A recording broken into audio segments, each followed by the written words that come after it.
right. Thank you, everyone, for joining us today for our last IPS talk of the year. We're very delighted to have Colonel Kris Purdy, one of our visiting defense fellows at the CIDP this year, who will be giving the talk, Does Culture Eat Strategy for Breakfast? And on the note of eating, we do still have some pizza at the side. We have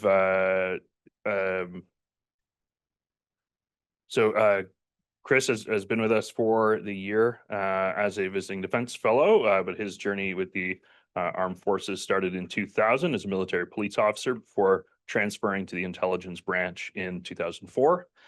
He has held various staff and command positions at all levels, with the majority of his service spent within the Canadian Special Operations Forces Command, Canadian Forces Intelligence Group, and the Canadian Joint Operations Command. We'll be hearing the results of his year-long reflection and study on issues of security strategy. The talk will run about 30 to 35 minutes and not a second more. And then that will leave plenty of time for question, answer, and discussion following. So if you would join me in a round of applause for Colonel Purdy. Thank you. Hey, ladies and gentlemen, first and foremost, thank you for your interest in the pizza and tolerance of me. We're going to talk a bit about organizational culture today, and just to show how deep the underlying assumptions run. My first thought coming in here wasn't, do I know what I'm talking about? Do I have my speaker notes? It was, do I have any lint on this tunic? So the culture does run deep.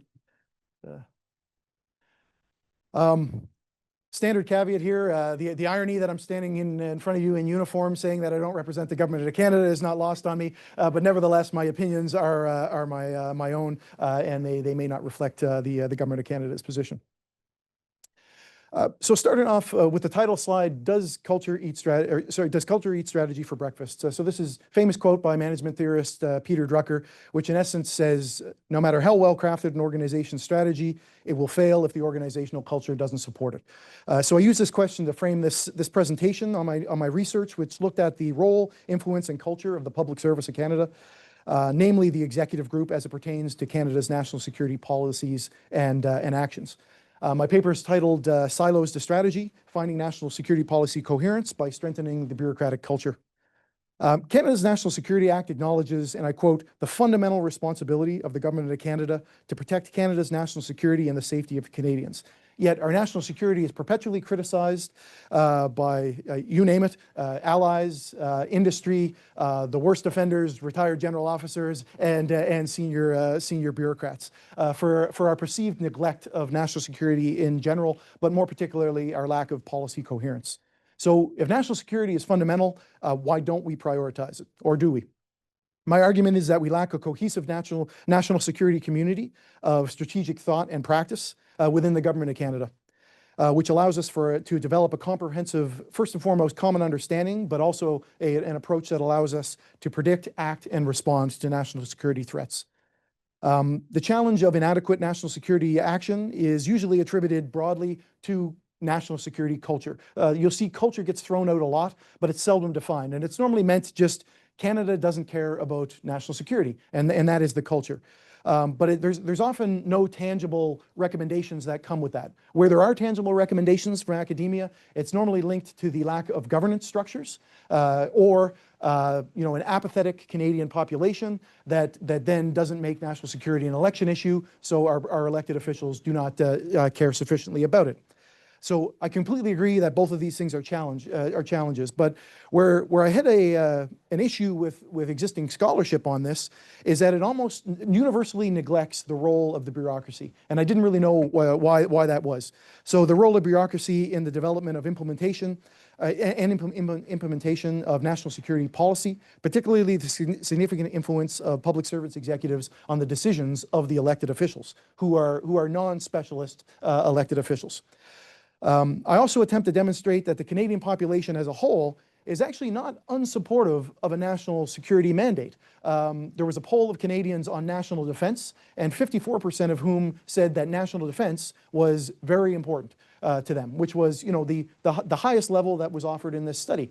A similar study developed by the United States government came out 55% of Americans are are at the highest level very supportive of national security. So I don't think anyone in this room would say that the Americans care not about their national security, but yet in Canada we commonly relate it to this apathy within the population, and I'm not sure that is necessarily fair, and it almost absolves the bureaucracy of responsibility for our policy. I do contest some repeated calls by academics and former senior bureaucrats for this continued structural overhaul that of national security governance, which just never quite seems to be enough. Once upon a time, we advocated for a national security and intelligence advisor. Once that was established, then we needed a national security council.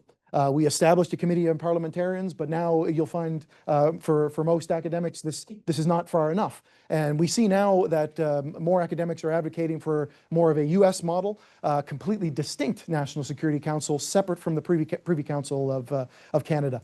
And where I struggled with this is, for me, this continuous changing of structure doesn't address the fact that perhaps our issue isn't structure, but it's the underlying cultures that are resistant to whatever structure we put in place.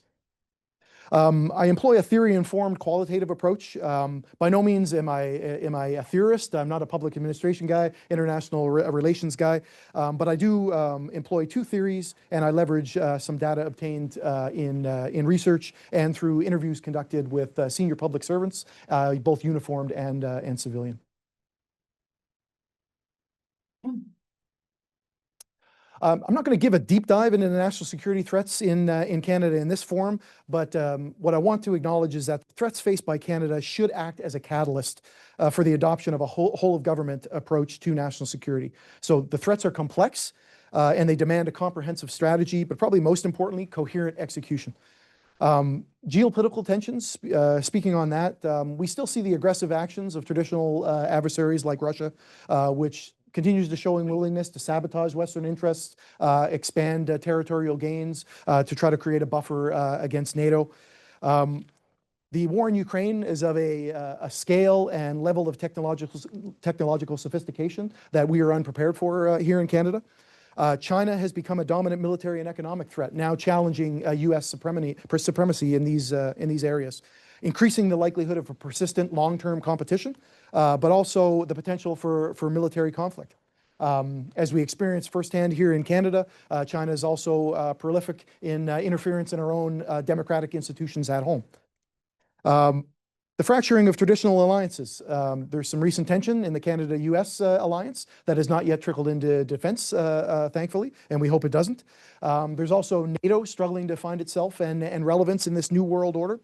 But I will argue that the actions of the current U.S. administration have created what I would refer to as strategic shock in Canada. And you need not look much further than 78% of Canadians now thinking that we need to pay more attention to our sovereignty and nationalism. And certainly the comments of our own Prime Minister that emphasizes that the economic and military relationship that we had with the American government is probably forever changed. This is strategic shock, and the beauty of strategic shock is it demands challenging the underlying assumptions, and this is the national narrative, but also internal to the bureaucracy. And I hope that we capitalize on that, what I would view as an opportunity. Beyond that, we're looking at state-sponsored cyber attacks, vulnerabilities in our critical infrastructure, climate change. The hot topic continues to be the Arctic.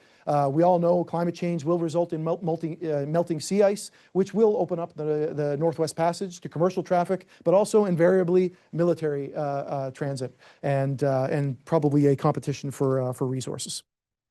So in response to all of these threats, there's no single department in Canada with a mandate to respond. We don't have a Department of National Security that just does it all in Canada. So this means that we require a whole of government approach. To respond to this, Canada must be prepared to exert all of its instruments of national power, which in my paper I focus on DIME, diplomacy, informational, military, and economic. But again, there's no single department that does all of that. So we need a certain level of coherence, which I felt was not currently in the bureaucracy. So what is this weird national security community that that I've been talking about?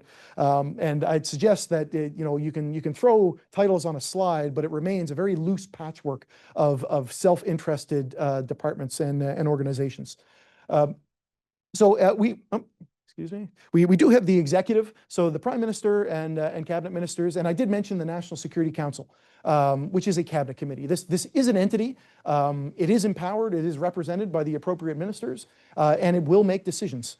Beneath that, and I think most importantly, is the Office of the National Security and Intelligence Advisor, Madame Drouin. This is a key component of the structure, and as more than just the NSIA, Madame Drouin is also a deputy clerk of the Privy Council and a deputy minister. This is an extremely, or what should be, an extremely powerful and influential position. And as a DM, Madame Drouin does get a mandate letter from the Prime Minister, and I'll just mention a couple of these because I think they're key. She's been tasked to ensure vital intelligence reaches policymakers, for providing potential courses of action and policy advice, for taking the lead role in coordinating and prioritizing policy decisions, and coordinating the federal national security community's response to domestic and international incidents. And most importantly to me was harnessing the strategic expertise from across the government to enable robust discussions and informed long-term decision-making on national security issues. So that last one is effectively tasking the NSIA, hey, for the first time, could you bring this community together and actually strategize and offer us options? So otherwise, is it really possible for a community that looks like this to really share the exact same values and norms? I would say no. But it is possible to get limited consensus, at least on overarching terminology. And I'll bring up a couple of examples where we can't even agree with to that within the community. But it's necessary to achieve any sort of cultural coherence to be able to face the threats. But essentially what you've got here, and I've tried to organize it as such on the screen. On the left, you've got the organizations in the business of service delivery. In the center, and in particular, the NSIA, the PCO is responsible for policy development and advice. And then you've got your departmental headquarters who are responsible for policy and program implementation. And normally when we talk about whole of government, we think about these service delivery entities. So yes, the Canadian Armed Forces needs to be able to work and understand the RCMP. What I argue in my paper is when we talk about whole of government in terms of national security, it can't be just that. We need to talk about the link between the departmental headquarters and the central agencies. And I don't find in academia there's been enough talk about that bridge between policy implementation and policy development.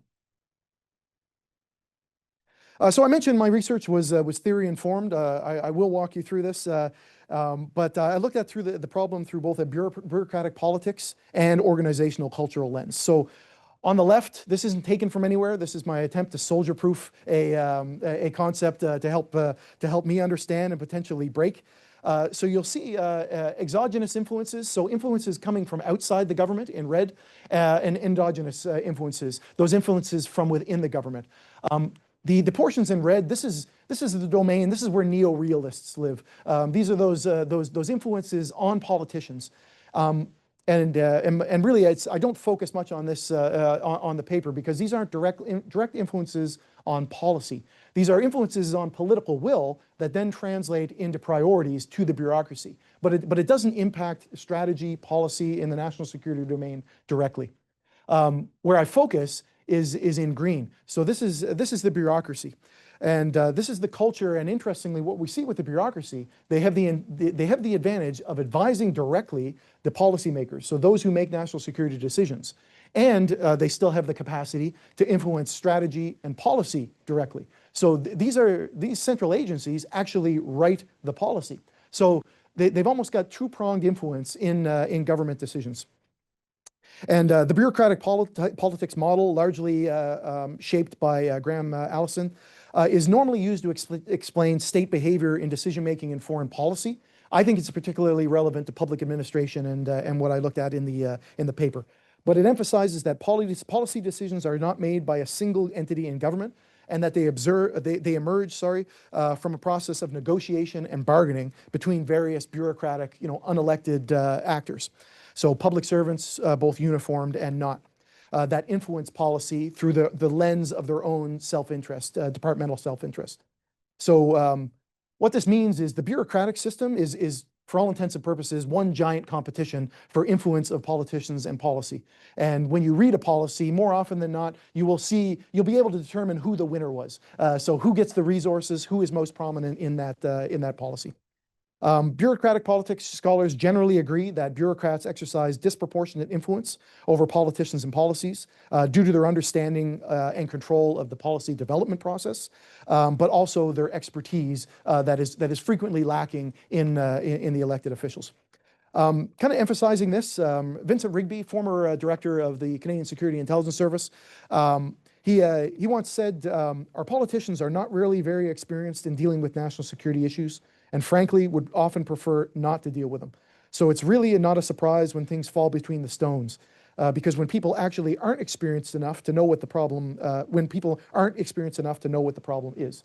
So my argument here is, well, that's why we have a bureaucracy. We've got a bureaucracy who is supposed to be the experts and experienced enough to push the national security, the things of national security interest to the political elected officials.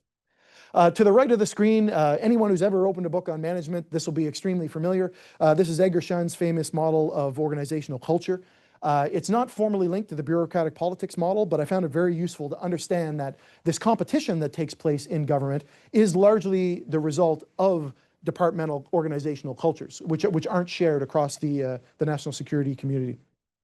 So basically, the pyramid shows, the surface level culture down to the deep level culture, and artifacts, and this is where I think we probably emphasize too much within government. Artifacts are things that are observable, measurable. So these are structures. This is jargon.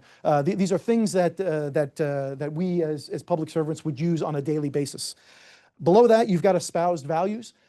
These are codes of ethics. The public service code of ethics I talk about in my paper. For the CAF, it's our ethos. These are things that we say we are. And then you've got the underlying values. These are the behaviors of the bureaucrats, of the soldiers, you name it. These are our behaviors that are sometimes show that maybe we don't think in accordance with our espoused values. And this is the hardest to change. So Shane focuses on what we need to change these espoused values is leadership influence, experiential learning, psychological safety. So this is an environment needs to be created where employees can discuss and experiment without fear of repercussion. Open dialogue and reflection. Employees need the space to critically assess their own organization and challenge and have someone challenge their underlying assumptions. This normally can't take place in a workplace. This is not the type of environment that most workplaces inculcate. We'd love to see that. And finally, one of the biggest determinants of organizational change is crisis or external pressure. And this is where I view this, external strategic shock, by this changing relationship and understanding between ourselves and our American colleagues, gives us real opportunity to force change in the bureaucracy. So you can see that these approaches to address underlying culture could be very closely linked to a professional education program, and that's certainly where I went with my paper. So for me, if we can acknowledge that bureaucrats have outsized influence on political decisions, then why are we not taking executive professional education more seriously to build a culture that actually puts coherent advice in front of our decision makers? Perhaps the most glaring example of a disconnected national security community could be the absence of a national security strategy. Now, I do believe there will be a new strategy, probably issued soon after the new government is sworn in. But a strategy, more than just producing a strategy, it needs to be a strategy that actually coheres the underlying departmental policies. As I was going through my paper, I calculated no less than 29 different policies. And there were varying levels of coherence between, and everything from the national shipbuilding strategy to the Asia Pacific strategy to the Middle East engagement strategy. It was very clear that different entities had actually produced each of those. And the beauty of a national security strategy is ideally we recognize a hierarchy of policy documents with national security strategy at the top. What leads them to believe that we're not going toward that is the first announcement of a national security strategy appeared in the Canadian Defence Policy that was issued. So in there was a line, which I have under good authority, was thrown in by the PCO, great on them, at the 11th hour, but it basically, in a defense policy, we say we're going to write a national security policy, which is a bit backwards. But nevertheless, I'm glad it's being addressed. I would say a 20-year gap. The last national security strategy was released under Paul Martin in 2004. A 20-year gap between strategies. I would say we can't blame this solely on the governments of the day. This is more institutional in that. I'm confident again that there will be a national security strategy released, but what I've determined is the policy development process already underway leads me to believe that national security strategy might not end up looking as I would hope to see. The first couple of sessions on the national security strategy actually brought a whole of government together, which is what you would like to see. But the discussions were, what do we mean when we say national security? And this is a problem for a community which should automatically have a very clear view of what national security means. But that wasn't the case. The strategy was also initially going to favor public safety, and it was seen as a fallout of the election interference inquiry. And so it was very much going to be CSIS and public safety, RCMP focused. And other departments were brought in, through just realization that this should be more fulsome, and also required the advocacy of some departments to say, hey, I heard you're drafting a national security strategy. Maybe defense should be involved in that. And then we also had departments who should have been enthusiastic about participating, reluctant to even participate. So we had some departments advising the PCO to just look at our departmental policy and pull data from that, and just kind of throw that into the strategy. So that kind of reinforced this notion that we've got no clear understanding of community. We're very siloed departmentally. You will see espoused values. I won't get into this is straight out of the public service code of ethics. But the exhibiting behaviors, this is what came from my interviews, and these are some of the things you would hope that you wouldn't see. Is a culture dominated by turf rivalries over resources, and I wear a uniform, and I will say we are happily guilty of that as well. We think very selfishly, and the Defense Department has mass. So we're one of the few departments that has the ability to try to place people in the right locations to influence, and I readily admit, to influence to our own benefit, not necessarily the benefit of this notion of a whole of government national security community. So that notion is prevalent throughout the bureaucracy. Also, the PCO in particular was said to have a culture which preferred to consolidate departmental input rather than formulate policy. And so I would say this is in direct contrast to the mandate letter that the NSIA has been given to coalesce. And so basically they'll send out draft policy and say, hey, Defense Department, add your comments and what you want to see. And of course, the result of that is, here's what I would like to be told to do as the Department of National Defense. I hope that makes it through to signature. But again, this is not what we would like to see out of a national security strategy. There is a culture of risk aversion for sure. And I drew from a quote from US President Henry Kissinger, who famously commented on State Department bureaucrats, saying that bureaucrats are like a group of people who are trained to swim but are afraid of the water. And I saw a lot of parallels between that and the interview responses I got. And this is obviously a commentary on risk aversion and the lack of innovation. And Kissinger's government actually worked quite hard to build a culture of strategic thinking in the State Department. And that's ultimately what my argument is in this paper. So this brings us to how do we reinforce this culture of collaboration, drawing from Shane's, addressing underlying assumptions. And there was two ways that I viewed to do this. One was secondments, which I didn't discount. They're extremely valuable. But what secondments do between departments is give one individual exposure to one department. So you're building some bilateral culture, but not necessarily what we want to achieve, which brought me back to formal professional education, and perhaps selfishly, but I look at the Canadian Forces College as something which I believe actually delivers a world-class course, which is unique in the federal government. And so this is the National Security Program, which is a 10-month course, approximately 8 weeks of distance and hybrid work, and with practical exercises, several international and domestic experiential visits. a lot of academic work, and it forces students. So we've basically got foreign students, Canadian Forces students, and executives from the public service. And we put them in syndicates and we get them to think deeply. So it's one of those rare times in the career of a professional where we step back from the issues management of the day and actually think about what it is we do and perhaps how we could do that better. And I struggled to find another form where we could actually get these disparate departmental cultures together to think about these problems. But the Canadian Forces College and the National Security Program is not without its issues. But you will see those pillars that are here are not unique to the military. And when this concept was first proposed by Major General Rowley after unification of the Army, Navy, Air Force, he saw the Canadian Forces representatives comprising only 25% of this course. He really believed that it could unite industry, the public service, foreign militaries, and Canada. And it's largely kept that flavor. But I do suggest that the course composition is not optimized. Don't worry, I will walk you through this. Do not try to digest it all. But on the left, the blue spreadsheet, these are the number of students on each serial for the past 17 years. On average, you'll see the civilian composition here, but on average, you see 49% Canadian Forces, 27% foreign military, and 24% public servants.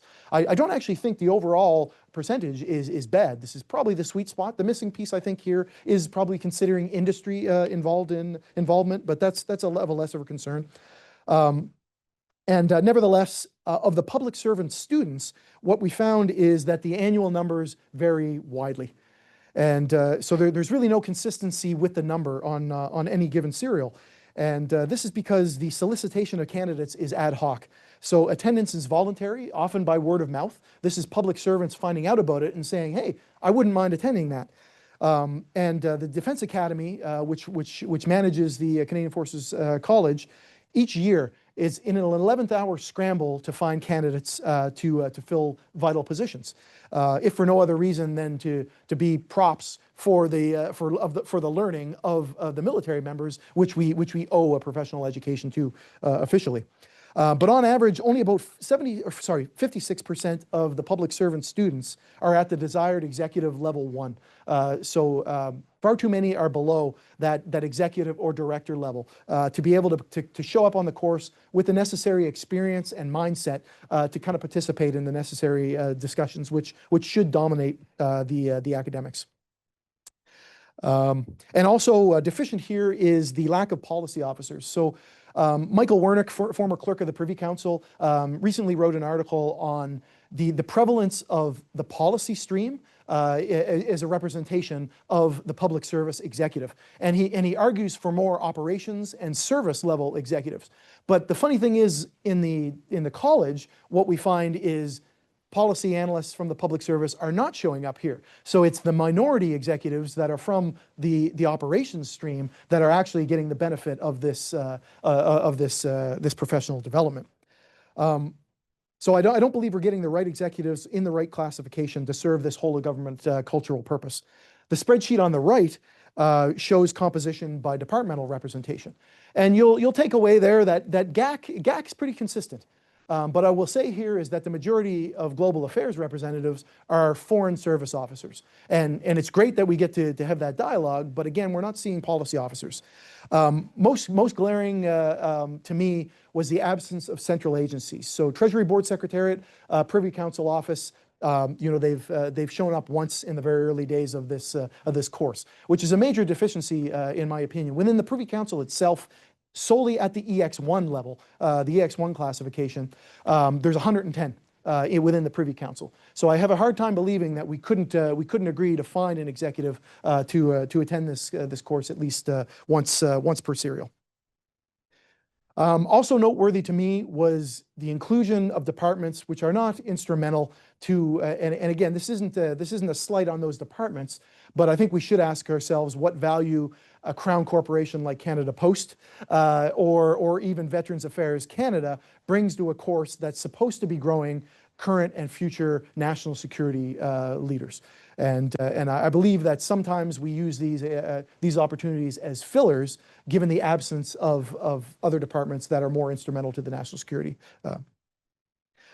So In the interviews that I conducted, we talked a bit about the barriers. Why aren't more public servants showing up here?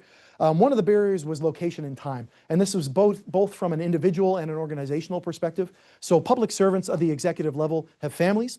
98% of them are in Ottawa. They just don't want to go to Toronto for a year and be away from the family. The organization doesn't want to lose someone or have to backfill someone for a year. And I would say these aren't unique. I just came back from a year-long tour to the Congo and was told, hey, you're going to Kingston for a year.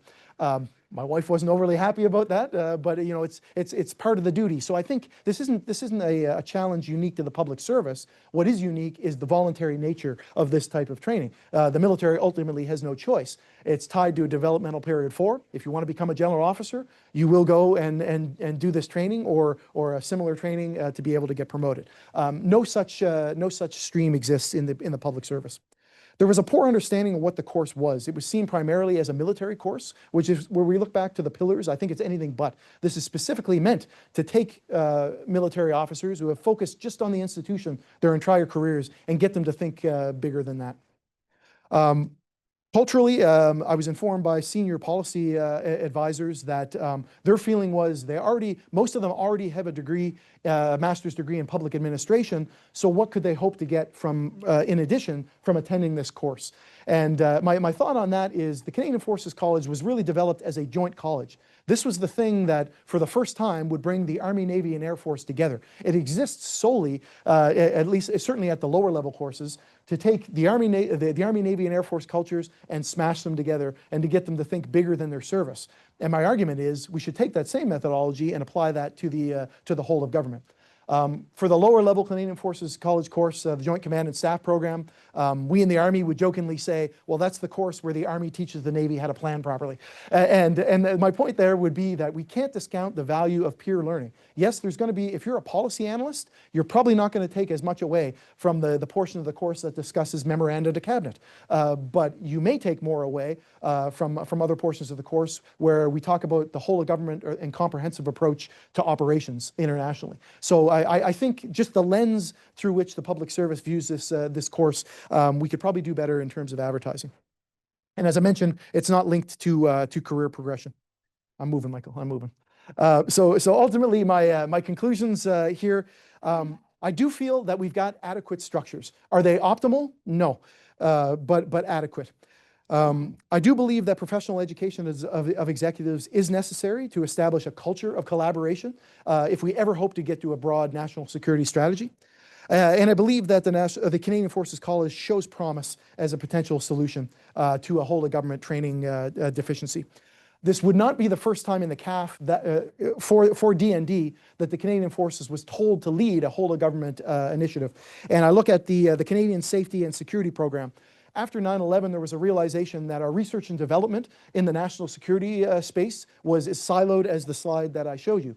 So the government at the time, again, in the wake of 9/11, a crisis, told D&D, hey, Defence Research and Development Canada, you're going to coalesce all this research. You're going to stop doing siloed research, bring it all together so at least we have some coherence in science and tech. My argument is let's do the same thing when we talk about national security policy. And finally, so my key recommendations, I do believe we need to engage deputy ministers on this and actually develop a more formal memorandum of understanding between D&D, possibly the Canadian School of Public Service, but more likely with individual departments to get some stability, not just in funding. Right now, the Canadian Forces normally funds the participation of public servants just because we see the value, and that's done to the tune of $67,000 per student per year, and that's aside from salaries. So I think a memorandum of understanding would stabilize that. And also ensure that we're getting the right students on the course. So use that MOU to establish appropriate quotas for candidates. I do think the Canadian Defence Academy is probably long overdue for a survey of past public servants who have attended this. On an individual level, did it meet the need? On a departmental level, did it meet the need? And if not, maybe inject some recommendations back into the stream so we can make it better.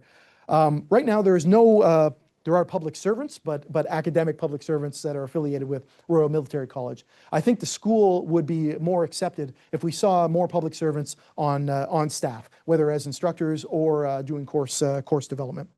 I think the greatest recommendation that I would have is we've got an opportunity with a looming national security strategy. Let's bake in the requirement for some form of professional education, or at least acknowledgement of common professional or competencies across the development of the professional competencies across the community.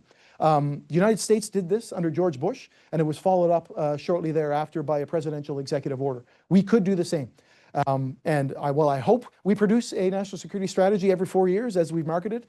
History would show 20 years between strategies is not outside the realm of the possible. And finally, just to kind of close out the debate, I think you can tell by my comments. Does culture eat strategy for breakfast? I would say yes, it does. This is Edgar Shane's take, and I think he would agree with me, or I would agree with him more so. But I will close out by saying that a good strategy or governance structure will not deliver the desired effects if the organizational culture is inadequate. But a good culture can compensate for a suboptimal organization or structure or strategy. And that's what I think we need to focus on in Canada, because we will never have the optimal structure. And I'll leave it at that.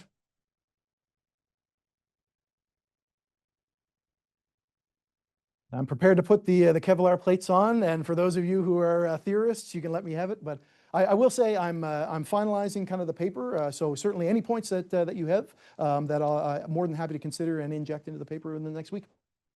Thank you very much. So we'll begin the question and answer. Just a note for anyone who's here in person that we do have an online audience. We'll be going back and forth, and just to make sure that they can hear the questions from in the room, I'm going to be walking around with a microphone. I'm going to go with one from online just because I happen to be behind the laptop right now. And so this is from Steve. The question is, do you think that personnel policy in the bureaucracy has a big part to play in the siloed thinking and self-interests of government departments? If so, in an ideal world, how would you remedy this? Yes, I do, for sure. And actually address this in my paper, which is partially the reason that I focused on the executive group.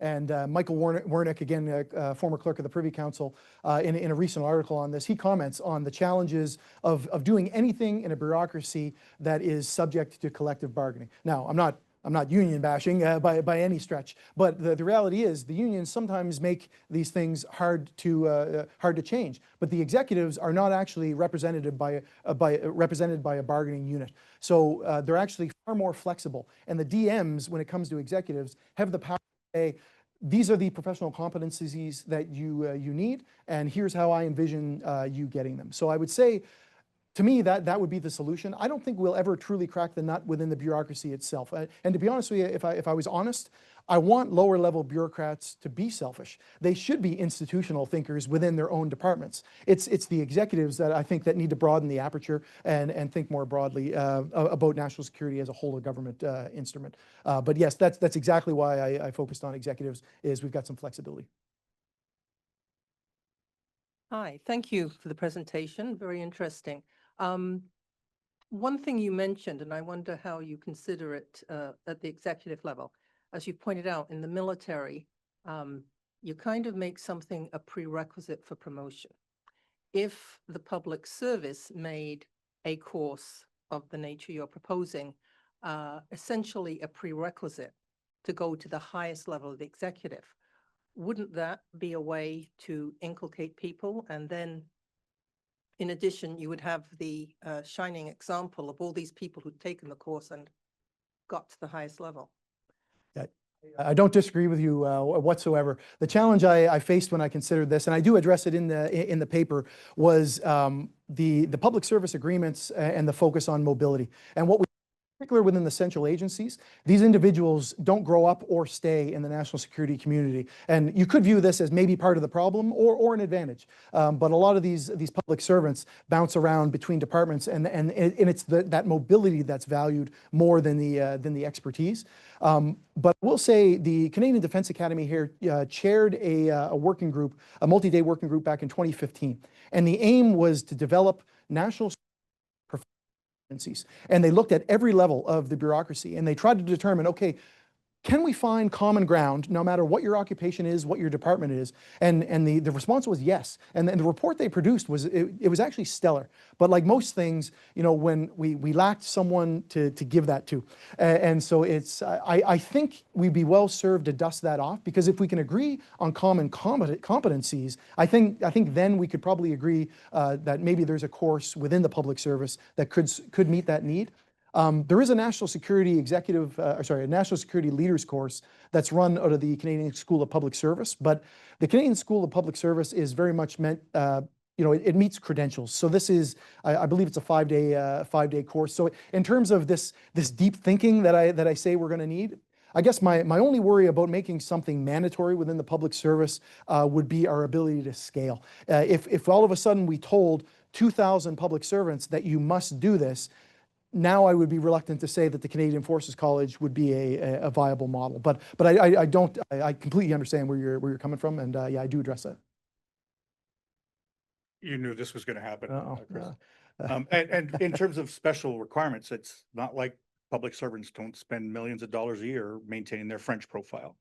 Okay. And so if you can do that, then you can do it in terms of an academic profile as well. Great talk. Great to hear you in a lit room as opposed to a dark room, as I have through most of the time that we work together. And you've seen me in action as a general, an EX2, and a consultant. Your point about bureaucrats, I think you're being a little unfair. And what I mean by that is there is just as many, if not more, bureaucrats in uniform than there are in the public service. And there's been this chatter in the background that the trouble with our generals today is they've been politicized. That's not the problem at all. They've been bureaucratized. They're being held hostage by those who own policy and the purse, which is, even in D&D, is not the CDS, right? That's the DM. And so both types of bureaucrats, whether they're in uniform or military, have the Wile E. Coyote problem, okay? Which is that they're standing there and they're on an X, and they know if they move to their left, they're going to get hit by a truck. If they move to their right, they're going to fall off into a canyon, right? So they stand perfectly still, right? Not realizing there's an Acme safe about to crush them. So, you know, in counter ID terms, you need to get off the fucking X. Excuse my profanity. And we're not able to get off the X. In fact, the most single dangerous decision a bureaucrat can make is to change the status quo. For a nation, the most dangerous approach is the status quo. It's the biggest threat to Canada is the status quo. Your reference to NSP was interesting. I gave a lecture in 24, and it was a lecture on driving innovation inside the institution, because as you know, that's what I did. I asked them a tough question. I said, which one of you are thinking about a post-NATO and a post-NORAD world? And they thought I was ridiculous to have suggested that, okay? In the spring of 23, in the advance of an election that would follow Project 2025. I'm getting there, okay? They're not experts. Right. They are not experts at all. The public service. The head of DRDC in Department of National Defense is a veterinarian. Okay, so what he had was a science degree, and so he got to do that. There are no veterinary services in D&D CAP, and so he doesn't understand AI. He doesn't understand national security or any of the other things. So how do I'm not convinced that attending a group like this with no output, an NSP, with no discernible output, will change the way that they think. When I did my master's at the National War College in National Security Strategy, my output, my exam was a 2-hour exam presenting a national security strategy for Canada with a 10 and a 20-year window. They're not doing that. They're admiring problems. They're people who stare at goats. Okay, nobody touches a goat in NSP. Trust me, the goats are all very safe. They've never been fondled by anybody. Okay, they're just being stared at. Do you think that it's not just about sending bureaucrats to NSP, but changing NSP and holding people's feet to the fire, not to a really shitty academic paper that may as well have been done at Athabasca University, but an actual output, that's judged by their peers and by their bosses on both sides? Would that be the change? It strikes me that we're trying to put we're trying to, it's not a very good, the NSP is not as good a program as we think it is. Right. Okay, because people, you know as well as I do, the reading's only hard if you do it. Okay, it's considered to be a year off, and there's an anti-intellectualism as trait within the CAP. So maybe it's about reforming both, and maybe it's about recreating both, or perhaps it's I hate to say this, a newer institution with the same people there, but a less of a time commitment. What do you think of that? No, I would agree. And that's my follow-up to this, Dave, is going to be a policy paper on looking at other options. Is CFC the right model? And one of the things I look at there is there more to be had between, you know, a government public university link. I mean, we see a lot of public servants that leverage the Telfer School in Ottawa, you know, that type of thing. So that's one of the options. And then the other option is kind of going back to the original concept of a national defense university and you know, something different. But I take away your point on output, and I do think of the value in those rare occasions, you know, at the college where services give a research topic. And, you know, for those, you know, those services sometimes have control. Normally it's Special Operations Command, have a little more control over the students that they send there. And they say, hey, for your long paper, you're going to write on this. And to your point, maybe that's part of the output that we should be, maybe we should actually be telling them what they're going to focus on. So, right. So we don't need, you know, the 90th paper talking about the importance of the Arctic. You know, maybe it needs to be a bit broader than that. But I know, yeah, point taken, Dave.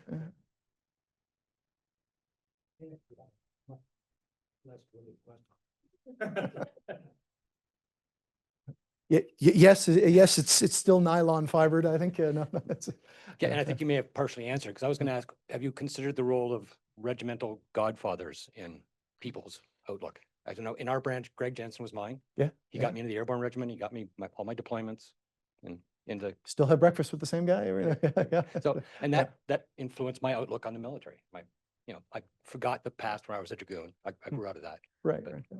so- And it's fair, and I guess my point there would be I tried to intentionally make this paper broader. I wanted to make it relevant and linked to the military because I am sponsored obviously by, but I needed to make it broader than just you know, a CAF focus.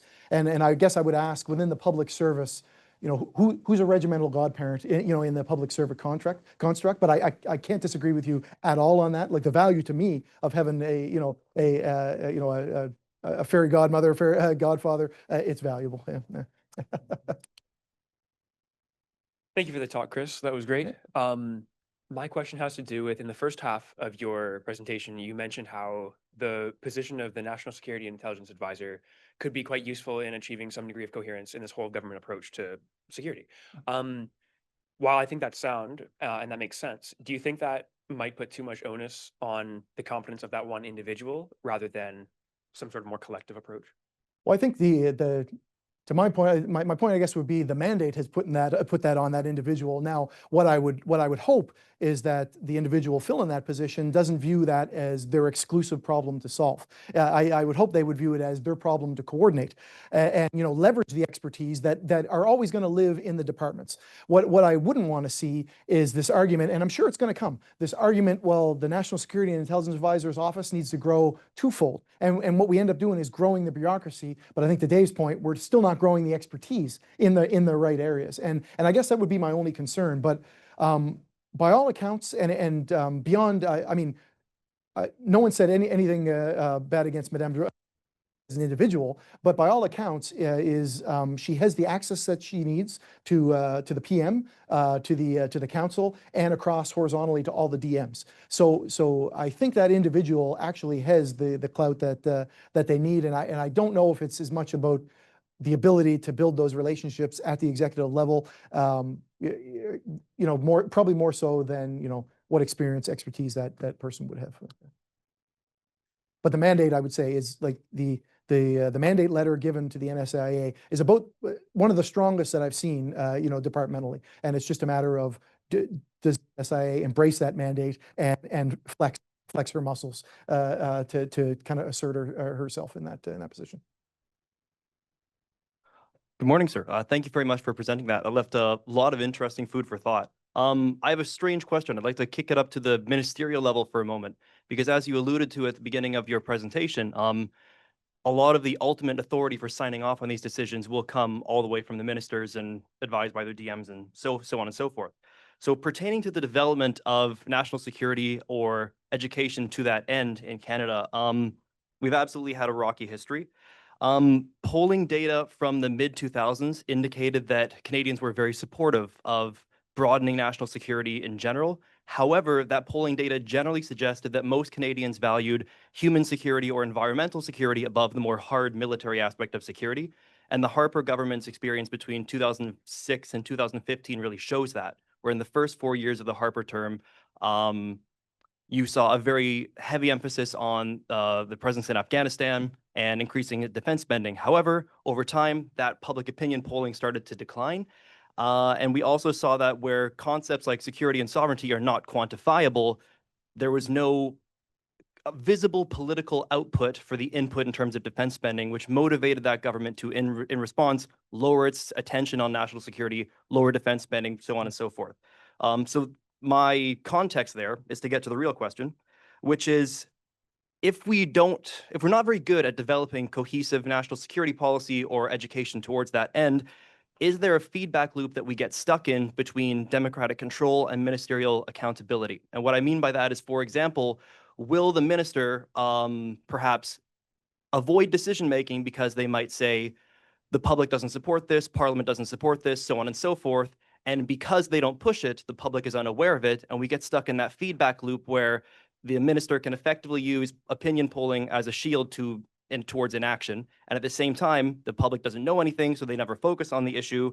All the while, the DMs and various agency heads might be screaming.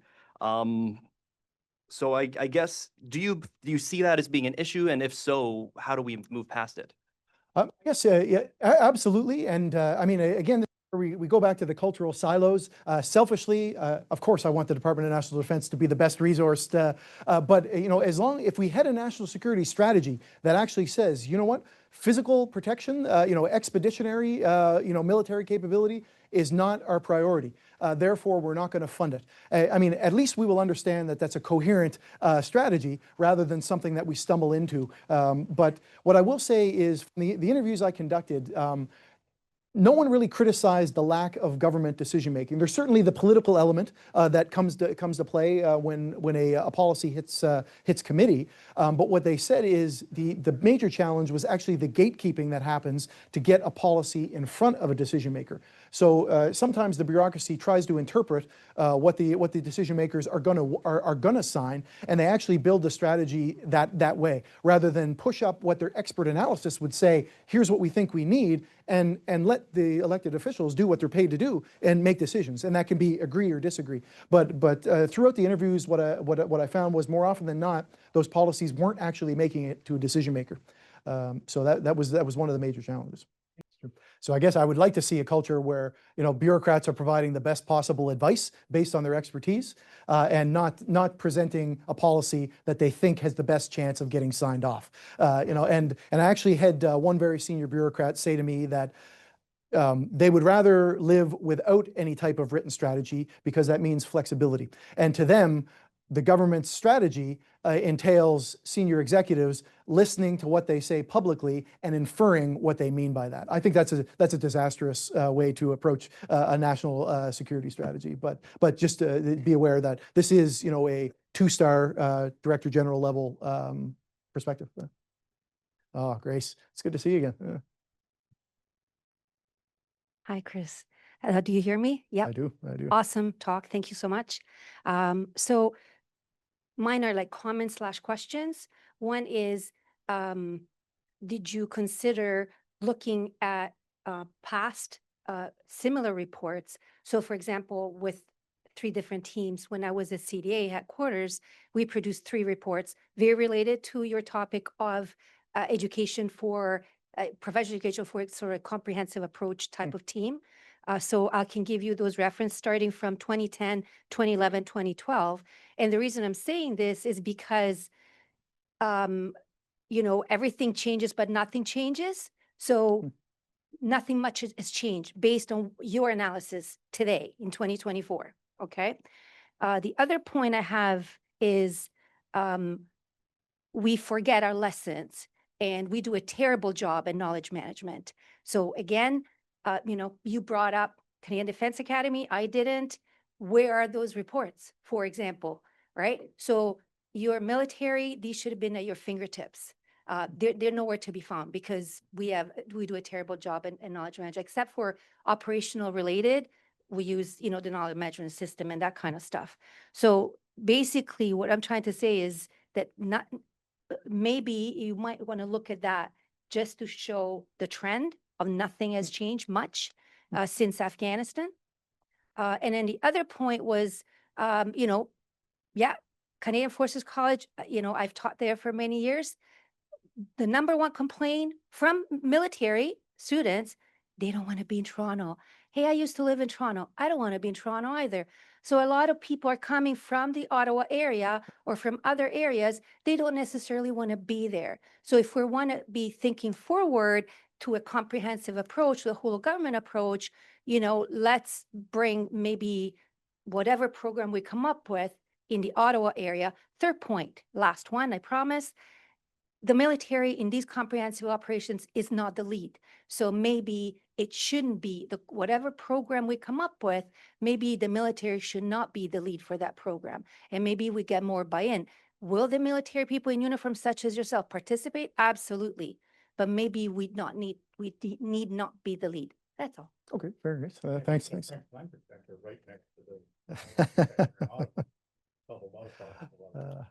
True. And I will say, Grace, one of the location matters is going to factor into my policy paper, which is the follow-on to this. But I completely agree. If 80% of the Canadian Forces students and 98% of the public servants come from Ottawa, why are we moving these folks to the center of commercial power of Canada rather than the center of political power? So the reality is our students from CFC do a 1-week experiential learning visit to Ottawa, where if the course was run out of Ottawa, they would be immersed in that environment.